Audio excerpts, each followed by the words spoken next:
नमस्कार, हम रिंकू तिवारी दुबई से स्वागत बा आप सबके हमारे चैनल पे। आज आप सबके एगो बहुत ही मजेदार झूमर गीत सुनाओ तनी। अच्छा लगे तो लाइक और कमेंट जरूर करे लोगिन।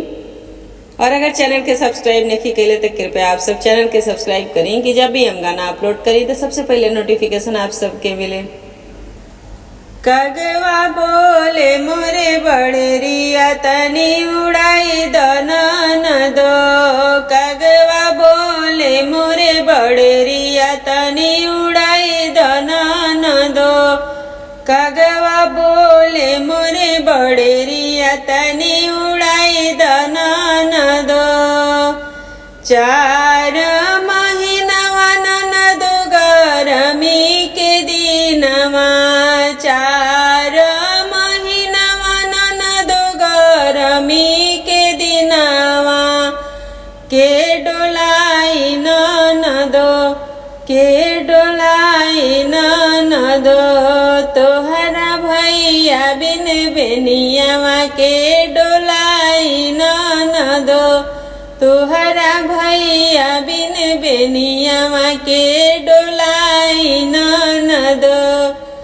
कगवा बोले मोरे बड़रिया तनी उड़ाई दनन दो। कगवा बोले मोरे बड़रिया तनी उड़ाई दनन दो। चार महीनवा ननदो बरखा के दिनवा।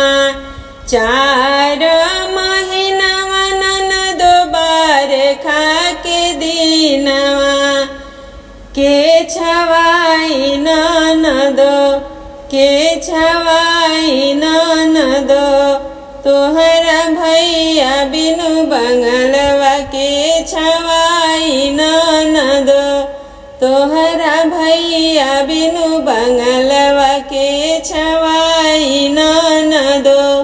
तोहरा भैया बिनु बंगलवा के छवाई ननदो। कगवा बोले मोरे बड़रिया तनी उड़ाई दनन दो। कगवा बोले मोरे बड़रिया तनी उड़ाई दनन दो। कगवा बोले मोरे बड़रिया तनी उड़ाई दनन दो। चार महीनवा ननदो जाड़ा के दिनवा। चार महीनवा ननदो जाड़ा के दिनवा। के ओढ़ाई ननदो के ओढ़ाई ननदो। तोहरा भैया बिन रजैया के ओढ़ाई ननदो। तोहरा भैया बिन रजैया के ओढ़ाई ननदो। तोहरा भैया बिन रजैया के ओढ़ाई ननदो।